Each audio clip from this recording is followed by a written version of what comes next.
Pak Lurah sakit. Sudah 4 hari dia terbaring. Makan tak enak, minum tak nikmat. Istrinya bingung karena sakit Pak Lurah kali ini agak aneh. Setiap menjelang buka, Pak Lurah seperti kejang-kejang sembari memegangi bagian pantatnya.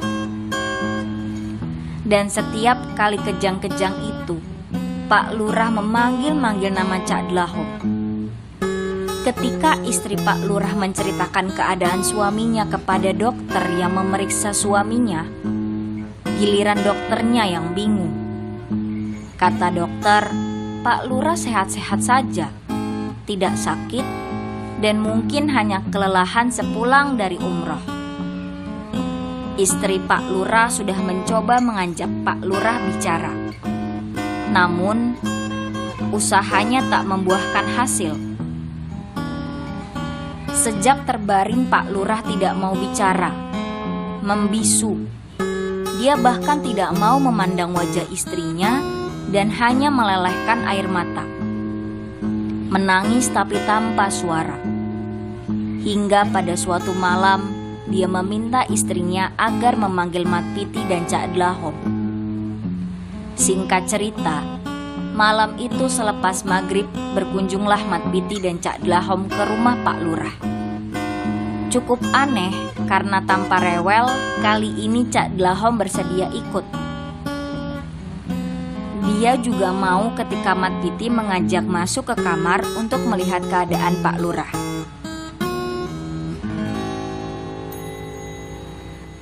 Saya minta maaf, Riel. Sebetulnya kemarin selesai tarawih. Aku mau kesini tapi ketiduran. Mat Piti membuka omongan dengan memanggil nama kecil Pak Lurah. Keduanya memang berteman sejak kecil. Sepantaran, sama-sama lahir dan besar di desa Endusel. Pak Lurah tak menjawab. Dia hanya memandangi Mat Piti sembari menangis. Kali ini dengan terisak. Aku yang minta maaf, Mat. Aku... Semenit 2 menit isak Pak Lurah semakin kencang. Istrinya yang semula tak ikut masuk kamar segera masuk kamar. Pak Lurah menoleh ke Cak Dlahom. Cak, maafkan saya, Cak. Maafkan. Dan entah kenapa Cak Dlahom yang biasa menjawab aneh-aneh membalas serius dan benar. Sampai tidak ada salah. Saya yang salah, Pak Lurah. Mat Piti dan istri Pak Lurah saling pandang. Mereka tidak mengerti mengapa Pak Lurah dan Cak Dlahom saling minta maaf. Ada apa, Pak? Apa yang sebenarnya terjadi? Istri Pak Lurah mencoba mencari tahu. Pak Lurah semakin terisak. Cak Dlahom tertunduk. Mat Piti semakin heran. Lalu berceritalah Pak Lurah. Sehari sebelum sakit, usai waktu salat asar, dia bertemu Cak Dlahom di kuburan. Tepatnya melihat Cak Dlahom di samping makam istri Bu Nali. Semula Pak Lurah mengabaikan Cak Dlahom karena sudah bukan rahasia. Cak Dlahom sering berada di kuburan. Namun, ketika dia melintasi jalan yang membelah kuburan, terdengar suara yang dia rasa ditunjukkan kepada dirinya agak kencang.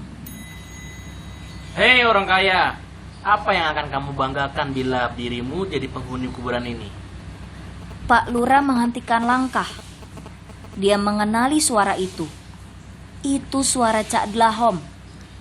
Namun, dia ragu karena melihat Cak Dlahom hanya duduk bersila di samping kuburan istri Bu Nali. Sama sekali tak menoleh. Saat akan kembali melangkah, Pak Lurah kembali mendengar suara itu. Semakin keras, mirip suara setengah berteriak. Hei orang kaya, untuk apa rumah bagusmu jika nanti engkau juga jadi bangkai? Pak Lurah balik badan. Dia yakin itu suara Cak Dlahom. Tidak diragukan lagi. Dia segera mendatangi Cak Dlahom lalu menepuk pundak Cak Dlahom. Pak Lurah, tumben main ke kuburan. Silakan ikut bersila. Saya berdiri saja, Cak. Saya cuma mau tahu maksud sampean tadi apa. Maksud apa, Pak Lurah? Tadi sampean kan bersuara, "Hai orang kaya." Loh, sampean orang kaya toh? Ya ndak begitu. Tapi sampean kayak nyindir saya.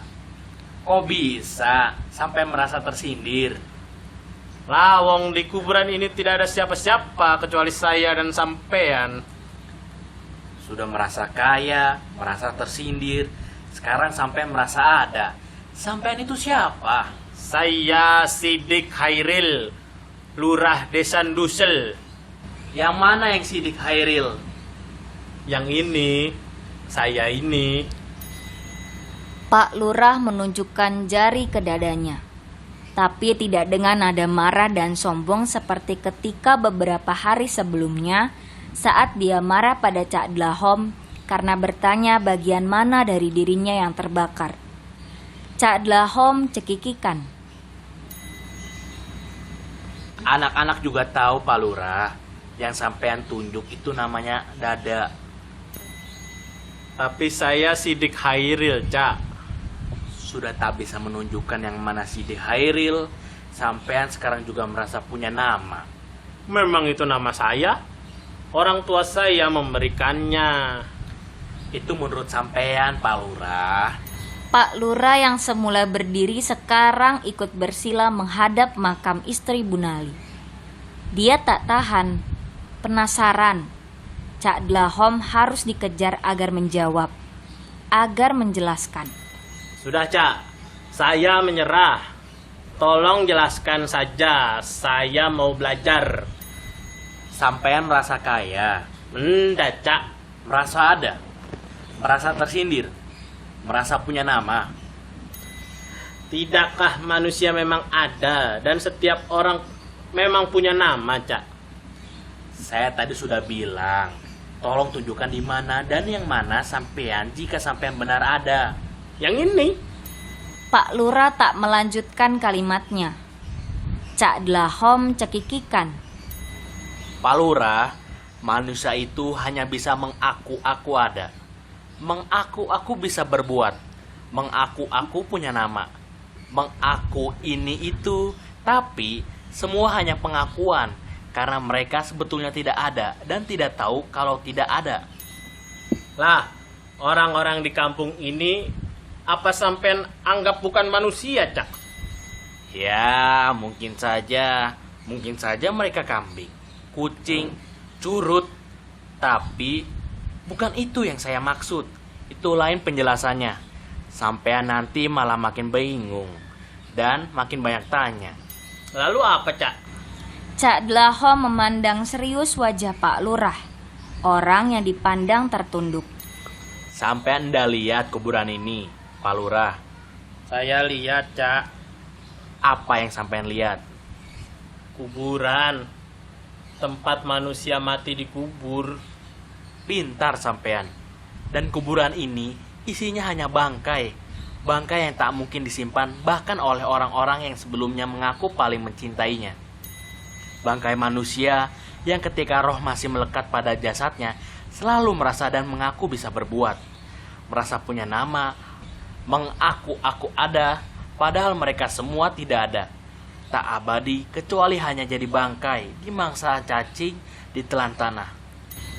Pak Lurah terdiam.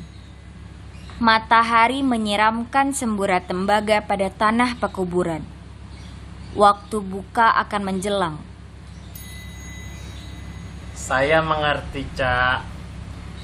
Cak Dlahom diam dan tetap diam ketika Pak Lurah berdiri dan berjalan meninggalkannya.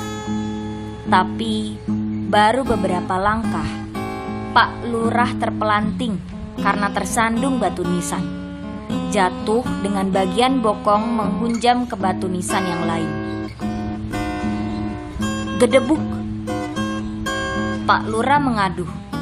Cak Dlahom bangkit dan berlari. Dia membopong Pak Lurah. Maafkan saya, Pak Lurah.